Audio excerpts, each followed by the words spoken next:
is Dr. Lou Graham. Welcome back to The New Norm, brought to you by Midway Dental and Catapult Education. What a weekend. And again, it's just nuts with all this federal legislation going down. Between the SBA loan, the 7A loan, the EIDL loan, the PPP loan. I mean, all these digits and all these numbers, it's just absolutely insane, all the stress that we're getting as dentists. Advisors telling us not to apply for the loan now because we don't know when we're going to reopen. Other advisors saying that we may run out, the government may run out of funds potentially. There's only $350 billion in this. We're going to ask Nolan about that. And the questions go on and on about what to do. Over the weekend, we were asked to sign petitions because of the interim guidance of the SBA loan. And that was all over Facebook. So like there's not enough stress for dentists right now. This has all been added to it, and that's what we're going to try to cover today. So let's just do a quick flashback. 7-8 weeks ago, I'm at midwinter meeting with a lot of you. Aisles were full, thousands of dental teams, and where are we today? The McCormick Center is now housing up to, I think, 1,000 beds for the COVID virus. The New York Dental Meeting at the Javits Center now housing up to 1,000 beds for the COVID virus. These are the most amazing changes, and I'll say intense changes that have gone on. And so you have the financial challenges, and now the question is, all the OSHA guidelines keep changing. And they keep changing because we're learning more and more about this disease. Now that the fact that potentially it's contagious via breathing adds a whole new element to all of us and the risk factors, both for ourselves, our teams, and openly our patients. And so the rest of this week and probably next week, we're going to be continuing to really dive deep into what kind of masks when, what kind of air filtration systems. I mean, do we need aerosol suction systems? What are the latest on guidelines from Tracy and Carson and others? They keep changing, and that's what we're going to be trying to bring to you, the latest information. With that said, I really want to dive deep right now into all this federal legislation with Nolan Yaldo from Howard and Howard. I'm going to let him describe his background because this is what we need. We need real professional guidance, and all of you need that same guidance. You need that professionally. So Nolan, I'm going to let you do a quick little intro, and then we'll dive deep in some of these questions. Thank you for being here. Yeah, my pleasure, Lou. Good morning. Thank you for having me on, and thank you to all the medical professionals and dental professionals who are working day and night to keep us safe. Thoughts and prayers with all of you. My name is Nolan Yaldo. I'm a partner at Howard and Howard here in Detroit, Michigan. We're a national-based firm. I have a few areas of specialty. I tell Lou kind of jokingly, it's you get 2 or 3 lawyers within one. I do corporate transactional work, helping professionals, dental professionals buy, sell practices, reorganize into DSOs, buy property, real estate, deal with lenders, and just the day-to-day transactional work that comes in with a practice, employment agreements, confidentiality agreements, and the like.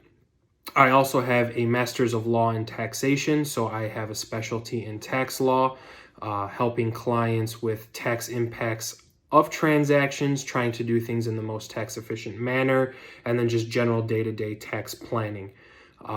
With that said, Lou, that's my background. Happy to help where needed, and I can turn this back over to you. So, thank you. So, with that as a background, let me go to the first thing, the EIDL loan, which is the emergency disaster loan, and the payroll protection plan. The two loans, they're different loans. Could we explain both loans, the recent legislation, this interim thing? That's the first thing I think on everybody's mind because, Nolan, my team did all the paperwork last week, sent out all the work, and now we're in contact with our bank who has questions. So kind of explain both types of loans if you can to me. Yeah, I think the EIDL loan, the Economic Injury Disaster Loan, is a little bit different than the Paycheck Protection Program. One of them, the EIDL loan, is administered directly through the SBA, with your application being submitted directly to them. The Paycheck Protection Program is generally through an SBA, a Small Business Administration preferred lender. Many of the lenders here, at least in Southeast Michigan, qualify for that and would be able to help. The EIDL loan and PPP loans are a little bit different in the way they're structured, right? The PPP loans are no personal guarantee, no collateral, short-term loan, short-term interest rate with a possibility of forgiveness if you use the funds for certain categories: payroll, rent, utilities, mortgage interest, within 8 weeks from the origination. That's possibly forgivable. Under the EIDL, I think the interest rate is about 3.75%. Nothing is forgivable. There is collateral that needs to be given, and I believe over a certain amount, I think 25,000 or possibly 250,000, forgive me, the number escapes me, things change so fast, would require a personal guarantee. So there's two avenues, and the EIDL loan is up to $2 million, and the PPP is possibly up to $10 million. So two different objectives, two different scenarios. They're not mutually exclusive. We have guidance that's saying that if you're allowed to or intend to, so forgive me, the intent is to be able to utilize both, but there's complex calculations in terms of what would happen to the amount being able to be loaned. And if you've used the EIDL loan and it was not used for payroll costs, I'm sorry, forgive me. If the EIDL loan was used for payroll costs, the PPP would be used to refinance the EIDL loan. So there's interplays between both. There's different objectives for both. The good thing about the PPP, if applicable, is that there's a portion of that, if it's used for the certain categories I specified earlier, it's forgivable. And generally, as a general matter, for tax purposes, forgivable loans are taxable. But in this instance, Congress has went one step further and said, listen, when the loan is forgiven, it's not a taxable event. So it's essentially, from a policy standpoint, the government coming out and saying, we are going to fund small businesses through the use of this loan forgiveness. And since there's going to be so much need around it, we're going to let direct SBA lenders administer it. Now, the one thing you need to know about the PPP loan that we've seen from interim final guidance is there's $350 billion set aside. I've heard from sources that the demand for the loans will exceed about $1 trillion. So there, you've already got a delta, right? The interim final guidance says it is a first come, first serve basis on the PPP loan. Right. So I'm going to ask you this. We don't know when, so let's say you apply for the loan, and I believe in our earlier discussion, you said you have, if you get the loan and your bank is now ready to lend you the money, you have up to 8 weeks to borrow the money. Is that correct? Yes and no. So when you go through the PPP application, I think a lot of people have gone through it since it opened on Friday. Yes. And again, interim final guidance was issued Friday night. So people are still in the process of applying, but I think there's a rush because of the first come, first served basis. I think what you have is a need to get your application in so that you can see that you qualify or that your lender determines applicability, etc., because the lenders are given great discretion. And from the loan origination date, you have 8 weeks to use the funds for the forgivable portion for payroll, utilities, rent, and mortgage interest. So there's a little bit of a gray area as to when the loan origination date begins. I don't know and have not heard from my sources with banks whom I work with within all of Southeast Michigan and the Midwest, saying things like, well, we can defer the date or etc. I don't know what discretion those lenders have. I know lenders are getting guidance directly from the SBA as well. So I can't give definitive guidance on that, but if you need the money and you can get the money, I would say get it, because there may not be any more left. And given the fact that Congress is going to support small businesses, and I believe that's the intent of everyone in the country. I don't know. I don't have a crystal ball to say, would that number go from 350 billion to 700 billion to $1 trillion? I don't know what Congress would do in 3 weeks or a month. So, unfortunately, Okay, so yeah. So I get that. So let me clearly understand this. So you apply for the loan, and I think what's really important is hopefully your bank can be a little bit of understanding, especially if you know your lender. So I guess my reason for saying this is, let's say you apply and you get the loan, and the loan could come anytime, probably in 3 to 4 weeks to potentially 6 to 8 weeks. Nobody knows when the money will be there. Is that correct? We just don't know when that money will be available? I'm just curious on that. I think that's a discussion you need to have with your bank. Okay. With your lender. The lenders have a lot of discretion. It's given by the guidance, it's given by the statute. The administrator has given the banks a lot of discretion to do things, to move things. So I think that's a good conversation to have with your lender. Now, initially, I've heard from people saying, well, this may have been 2-3 weeks ago. I'm afraid to have discussions with my lenders. I don't want to let them know we're in trouble, et cetera, et cetera. No. Pick up the phone, call your lender, talk to them right now. They have information. They have the direct line to the SBA. What this is essentially it's the lender making the loan and the SBA giving a 100% guarantee on the PPP loan. That's why you don't have a personal guarantee, and that's why there's no collateral. It's backed by the full faith and credit of the U.S. government. Right. So I guess here's my point. My discussion would be with my lender then. If I've got the loan, my feeling is we don't know when we're going to reopen. And when I say reopen, right now all my employees are furloughed. So they're furloughed, they're getting unemployment, they're getting unemployment with steroids, I'm hoping, with the extra money. And to bring them back and start utilizing my entire team is going to take a reorganization time. In other words, I don't think June 1st we're gearing up full force. It could be July 1st for all I know. Some states are telling their doctors not in May, so we don't know if that'll go to June. So I guess my biggest concern is I don't want the money if I'm not going to use the money for about at least 8 to 12 weeks. So I'm hoping banks will understand this, Nolan.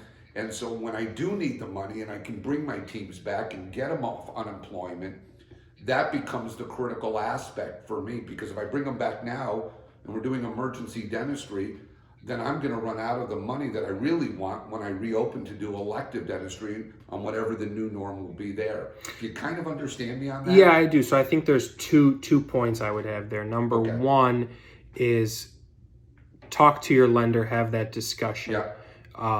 Figure that out with them.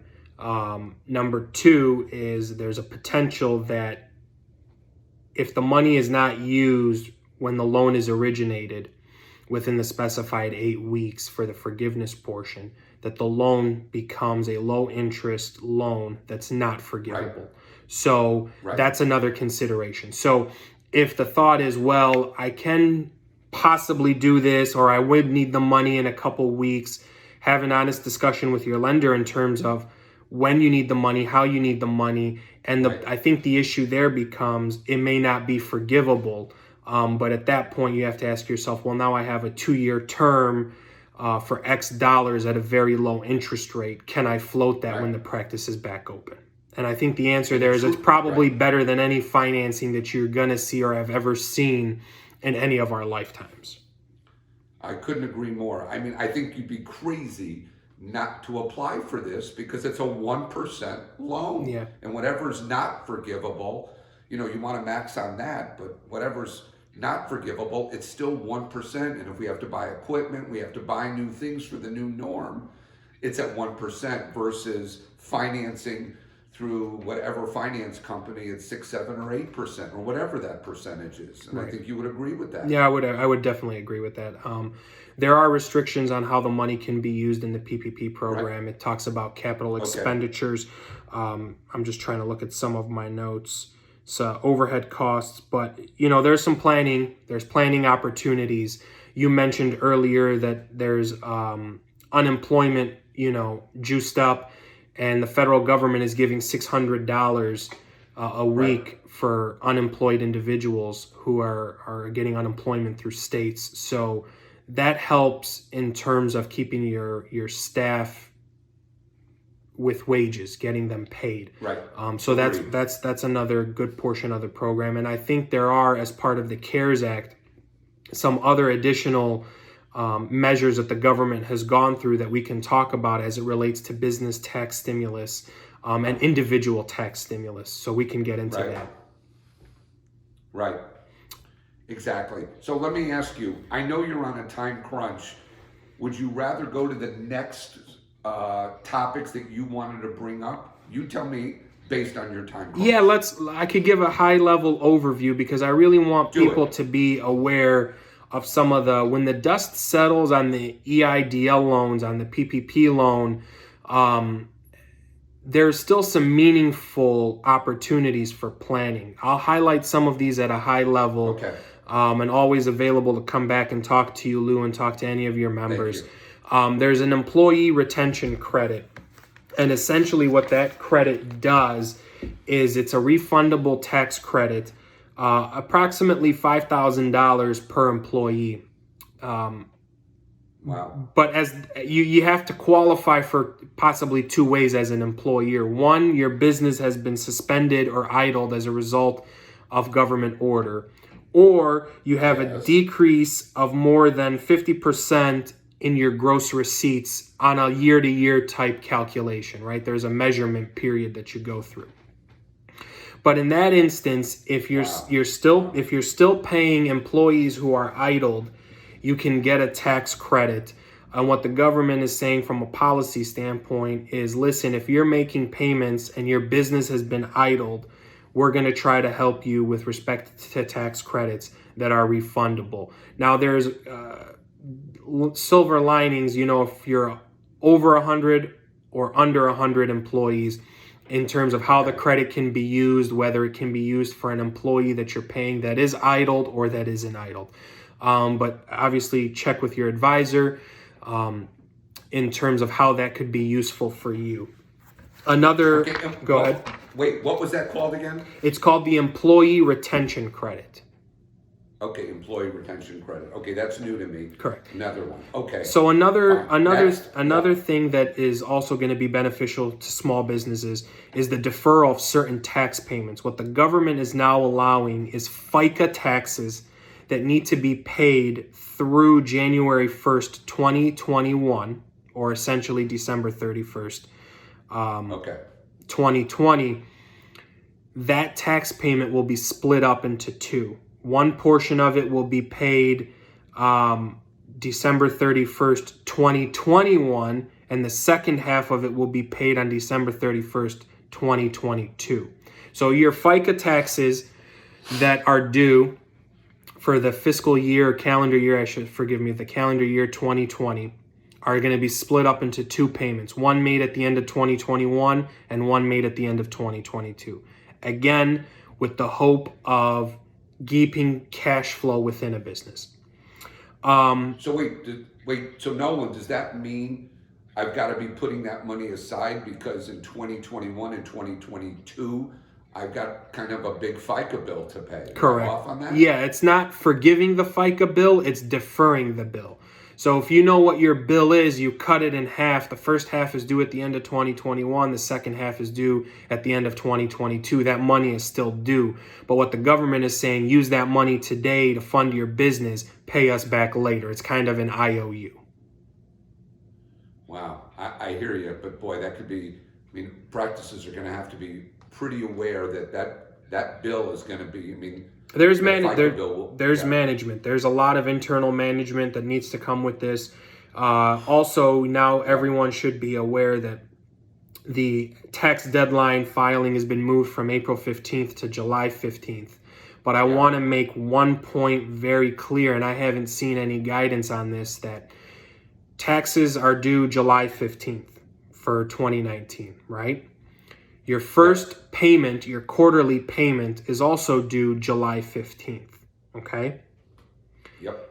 Your second quarter payment is due June 15th. So you have your second quarter payment due June 15th, and your taxes for 2019 and your first quarter estimated payments are due July 15th. So from a cash flow perspective, I would urge all the doctors, dentists to keep that in mind, because you have potentially a back-to-back obligation in June and July for payment. Okay, so let me just ask you this. Second quarter, which is what we're really entering now, looks pretty freaking bleak. But I'm just saying, so that's due in June. That payment, which is pretty much going to be negligible to many of us, I got to think, Nolan, because none of us are really working. Right. Would I be right on that? I think that's fair. I think that's a fair point. You have a discussion with your tax advisor in terms of the minimum amount you could probably pay to keep it. So I think what people are going to start doing is make less payments on quarterly taxes up front and backload them towards the end of the year when things start to pick up and you got a better understanding of what your 2020 numbers look like. But just want to point that out, that there's still, we still had a strong January, a strong February, and a strong mid-March. So, from a cash flow perspective, you want to make sure that you're cognizant of that. And then for some other businesses that are deemed essential businesses are still open, we've been talking to them, small business owners, in terms of, hey, wait, you're not out of the woods. June 15th is still a deadline unless otherwise set forth by the government or modified by the government. Got it. Okay. On the business front, two more points I'll quickly bring up. Net operating losses. Back when the Tax Cut and Jobs Act was passed effective 1/1/2018, they modified some of the net operating loss rules for businesses, and you couldn't carry them back anymore. Now there's an opportunity to carry back losses to the extent you have it and get a refund, again, to put cash flow back into your business. There's potential for bonus depreciation on qualified improvement property for non-residential real property. Again, that's qualified improvement property. Potential for accelerated depreciation, again, to put more money in your hands. Now, I'll just quickly jump to the individual portion of the tax stimulus.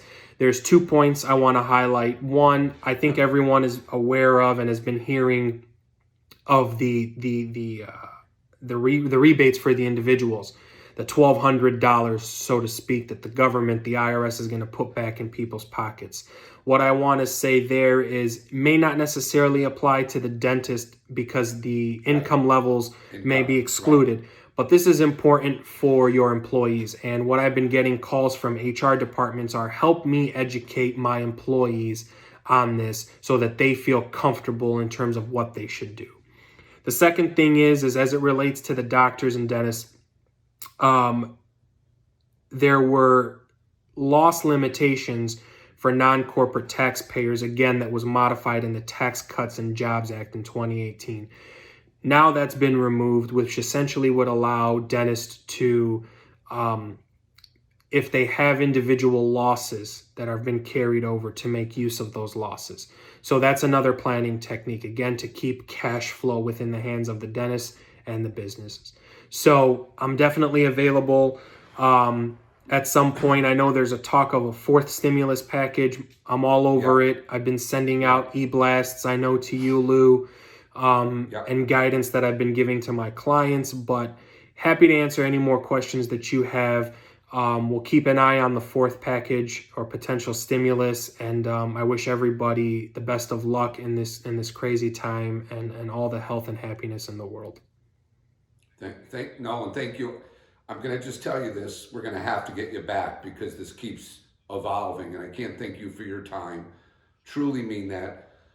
Subsequent episodes this week, we're going to be interviewing doctors and experts on infectious disease, COVID testing, what should we be doing in our offices and what should we not be doing in proper PPE. Can we get it? Where do we get it? How do we get it from Midway? And what are those guidelines? All coming this week. Have a safe day, everybody. Lou Graham, the new norm. So let me be clear. We want to hear from you. We want to hear your questions. So what we want you to do is we want you to go to education@midwaydental.com. Shoot us your questions. We'll go right to the experts. I know I'm not the expert, so let's go ask the experts what we should be doing as our next step next week, the week after, and thereafter. I look forward to hearing from you.